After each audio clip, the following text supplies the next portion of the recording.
9 clichés de l'alimentation végétale, partie 2, parce que la partie 1 c'était hier, donc si tu l'as pas vu, tu peux cliquer ici, voilà, dans le bandeau qui apparaît juste ici.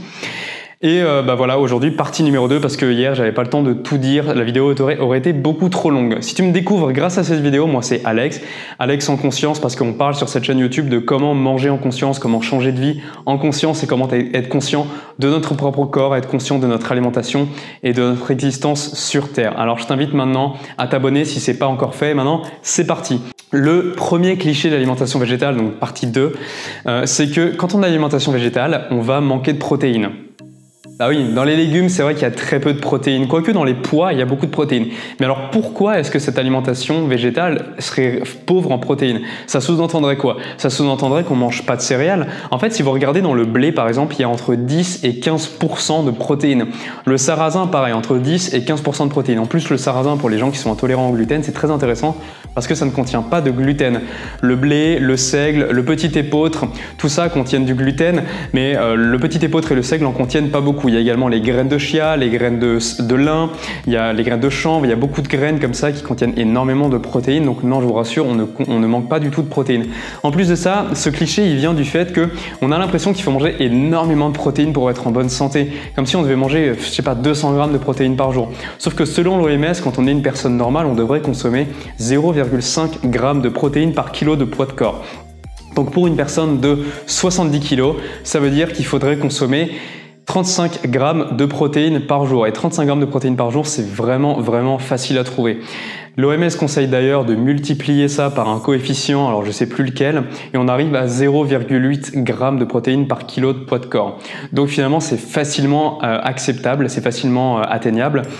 Et pour les bodybuilders, pour les gens qui font de la musculation, qui veulent prendre du muscle, dans tous les cas, souvent quand on fait du sport, on va avoir naturellement plus faim, du coup on va plus manger, et si on mange pas que du sucre, si on mange pas que des fruits, on va naturellement intégrer plus de protéines, donc dans tous les cas on atteindra nos apports journaliers recommandés en protéines, qui se situe autour des 1,2 g de protéines par kilo de poids de corps.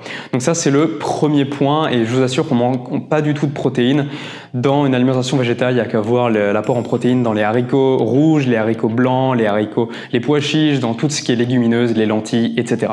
Le deuxième point, c'est qu'on ne mange pas de burger et que du coup ça nous change la vie. Ouais, je sais, ce point sort un petit peu de nulle part, mais alors je vous assure que c'est faux, et moi j'ai testé il n'y a pas longtemps le Beyond Meat Burger, je vous mets la photo ici, j'en ai parlé sur mon compte Instagram, donc si tu ne me suis pas encore sur Instagram, je t'invite vraiment à me suivre, il y a le lien dans la description, je te partage plein de choses en story et aussi dans les publications. Le Beyond Meat Burger, je ne sais pas s'il existe en France, moi je l'ai goûté à Bruxelles dans un restaurant. C'est extraordinaire, j'ai vraiment cru que le serveur s'était planté et m'avait apporté un burger avec de la viande de bœuf dedans, quoi. C'est un truc de dingue. En fait, c'est un burger donc, qui n'est pas du tout bio, qui a peut-être des additifs, j'ai pas la composition exacte, mais qui a été développé pendant plusieurs années dans un laboratoire aux États-Unis, et maintenant il commence à arriver en Europe. C'est vraiment un truc de dingue, c'est un truc de taré. Ça a vraiment le goût de la viande, c'est riche en protéines et en plus c'est super bon. Sinon à part ça, vous avez plein de burgers de légumes, vous avez des burgers de patates douces, des burgers de quinoa qui sont vraiment excellents. Vous avez également des burgers avec du soja. Enfin, c'est trop bon, ça a beaucoup de goût, ça ressemble à la viande. Si vous voulez faire tester à quelqu'un qui mange beaucoup de viande, vous pouvez lui faire tester, il va peut-être trouver ça moins bon, mais franchement c'est super bon. Donc non, on a une alimentation fun et on peut manger des burgers et des pizzas maintenant, il y en a de plus en plus avec le fromage végétal qui commence à se démocratiser. Je crois que Domino's maintenant fait même des pizzas véganes, c'est pour vous dire. Le quatrième cliché d'une alimentation végétale, c'est qu'on est pâle. Pourquoi est-ce qu'on serait plus pâle quand on a une alimentation végétale qu'une autre? Alors pendant un moment, j'allais faire de la musculation, j'allais dans une salle de sport et du coup personne ne savait que j'étais végétalien parce que en fait j'en avais pas parlé tout simplement. Et je parlais avec un mec, un bodybuilder, genre vraiment super baraque et tout, qui m'a appris plein de trucs. Donc bon, maintenant je fais plus de muscu parce que je me suis mis à l'escalade. Et l'escalade, bon, ça me plaît plus parce que j'ai vraiment l'impression d'être en train de grapper, j'ai pas l'impression d'être en train de faire du sport. Mais bref, j'allais à la salle de musculation et ce mec là me disait oui, de toute façon les véganes et les végétariens ils sont toujours tout pâles et ils sont toujours en train de tousser comme ça en train de mourir. Moi ça faisait 3 ans que j'étais végétarien, 4 ans que j'étais végétarien et 1 an que j'étais vegan. Non en fait. Enfin du coup je lui ai pas dit quoi, mais je me suis dit s'il le savait peut-être qu'il m'aurait pas dit ça, peut-être que voilà, j'aurais peut-être dû lui dire. Dites-moi dans les commentaires si j'aurais dû lui dire, vous en pensez quoi? Donc non, on n'est pas pâle, je vous rassure. Le truc, c'est que il y a autant de personnes qui ont des carences alimentaires en étant omnivores et en mangeant de la viande et du poisson ou des produits animaux que de gens véganes qui ont des carences. D'ailleurs, souvent, les gens qui sont végétaliens ou véganes ont moins de carences parce qu'ils se sont renseignés sur comment combler un manque de viande, comment avoir tous les apports en protéines, en vitamines, en minéraux. Et du coup, souvent, ils savent quoi manger pour ne pas avoir de carences. Donc, ce cliché est vraiment totalement faux. Le cinquième cliché, c'est qu'on manque de fer et on va du coup avoir une anémie plus facilement. Alors j'ai fait plein de vidéos, j'en ai fait 3 exactement je crois, sur le fer, sur comment combler une carence en fer, si à l'heure actuelle vous en avez, donc je vous invite à aller voir les vidéos donc dans les liens, dans ma chaîne YouTube, ici dans le petit i, dans le bandeau qui s'affiche, peu importe. C'est faux parce qu'en fait, tout simplement pour résumer, le fer héminique qui est contenu dans la viande est tout le temps absorbé par l'organisme. Donc c'est sûr que si on manque de fer, le fer héminique est tout le temps absorbé, donc c'est bien. Mais le truc, c'est que s'il est tout le temps absorbé, une surconsommation de fer n'est pas bonne pour la santé du tout. Alors que le fer qui est contenu dans les légumes et dans les végétaux, lui, il n'est pas tout le temps absorbé, il est absorbé en fonction de nos besoins. Donc en fait, finalement, si on est en carence de fer et qu'on n'assimile pas le fer qui est dans les végétaux, ça vient plutôt d'un dérèglement intestinal, ça vient d'une mauvaise assimilation du fer au niveau de nos intestins, ou peut-être d'une combinaison d'aliments, par exemple en buvant trop de thé et trop de café, qui fait que le fer est mal assimilé. Donc à ce moment-là, je vous invite vraiment à vous retourner vers ces vidéos-là ou aller voir la formation 30 jours pour réduire les troubles digestifs, parce que dans cette formation, on ne voit pas uniquement comment réduire les troubles digestifs, par exemple les maux de ventre, etc. On voit également comment remettre en ordre notre système digestif en place, notre microbiote intestinal et comment mieux assimiler les nutriments. Donc je vous invite à vous tourner soit vers les 3 vidéos gratuites, soit vers la formation si vous voulez aller plus loin. Le 6e cliché, c'est qu'on mange que des graines. Alors c'est vrai qu'on mange beaucoup de graines parce que souvent on découvre des graines qu'on ne connaissait pas. J'en ai parlé dans la vidéo d'hier, donc elle est disponible ici dans le petit bandeau, où je disais qu'effectivement quand je suis allé dans un magasin bio et que j'ai entendu une dame commander des graines de chia, j'étais là, mais c'est quoi ces graines de chia? En plus chia, ça ressemble à chier, tu vois. Enfin je me disais c'est vraiment bizarre. Et d'ailleurs, les 3/4 des gens me disent ça quand je leur dis tu connais les graines de chia, c'est vachement bien pour réduire le cholestérol. Donc j'en ai déjà parlé dans une vidéo également des graines de chia. Mais en fait, on consomme plus de graines, mais tout simplement parce que c'est bon, on se rend compte que ça apporte plein de minéraux, plein de trucs qu'on ne connaissait pas, plein de vitamines, plein de protéines, enfin, c'est vraiment facilement ajoutable à notre alimentation. Ajoutable, je sais pas si ça se dit, enfin bon, corrigez-moi dans les commentaires si ça vous intéresse.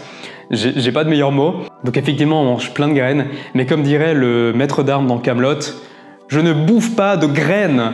Je sais pas si vous avez vu Kaamelott, mais si vous n'avez pas vu cette série, mais foncez tout de suite, arrêtez cette vidéo, quittez YouTube et allez voir cette... quoique non, restez sur YouTube parce qu'elle est sur YouTube et allez voir Kaamelott, c'est juste une série de tarés, c'est trop bien. Le 7e cliché, c'est qu'on est des lapins. C'est vrai que les lapins, ça a une alimentation totalement végétale en fait. Moi, je me tâte à me prendre un lapin plutôt qu'un chat ou un chien parce que au moins, j'aurais pas la question à me poser de comment est-ce que je vais faire pour le nourrir tout en étant en accord avec mes valeurs de pas vouloir tuer des animaux. Alors j'adore les chats, j'adore les chiens, j'adore en fait tous les animaux sans exception, quoique les chats... Non en fait j'aime bien les chats, je vous rassure j'aime bien les chats. Avant j'aimais pas mais maintenant j'aime beaucoup les chats. Et du coup les lapins, ce qui est bien c'est que ça mange comme nous. Alors on mange pas comme les lapins parce que les lapins en plus de ça, ça va manger des croquettes, ça va manger leur propre caca, ça va faire des réserves dans leurs crottes qu'ils vont pouvoir remanger derrière, donc voilà. Personnellement je fais pas ça. 8e cliché, c'est que l'alimentation végétale, c'est un truc de filles. Alors c'est vrai qu'à l'heure actuelle, je crois qu'il y a 80% de filles véganes par rapport à 20% de mecs véganes. Ça s'explique tout simplement parce que les filles ont souvent une plus grande sensibilité envers les animaux, une plus grande sensibilité tout court en fait dans la vie. Donc ça fait référence à une vidéo que j'ai fait précédemment où je vous expliquais comment retrouver la pêche si vous aviez un petit coup de déprime, où je vous disais que c'est vrai que les filles ont tendance à plus facilement pleurer que les mecs, donc les filles sont souvent plus sensibles. Mais pour moi, c'est pas que les mecs sont pas sensibles, c'est qu'on a appris aux mecs qu'il fallait pas être sensible et qu'il fallait être dur, voilà, être viril, et que c'était une marque de virilité que de pas pleurer et de penser qu'on était le meilleur.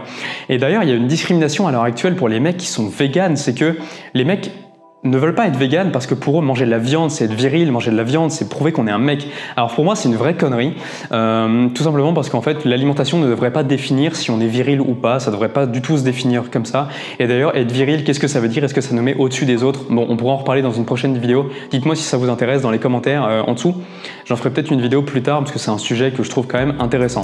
Donc c'est vrai qu'à l'heure actuelle il y a beaucoup plus de filles véganes que de mecs véganes, mais pour moi ça vient plus d'un problème de société, ça vient d'un problème de société où on fait croire que les mecs doivent absolument manger de la viande pour être viril quoi, pour être des hommes. Et enfin le 9e cliché, c'est que les véganes sont des bisounours. Alors je sais pas si vous êtes végétalien, vegan, dites-moi dans les commentaires qu'est-ce que vous en pensez de ça, mais moi honnêtement ça m'énerve quoi, parce que non, on n'est pas des bisounours. C'est pas parce qu'on a décidé de changer d'alimentation, de manger moins de viande, moins de produits animaux, qu'on est des bisounours. Être bisounours, finalement, c'est quoi finalement un bisounours? Un bisounours, c'est quelqu'un qui prône l'amour.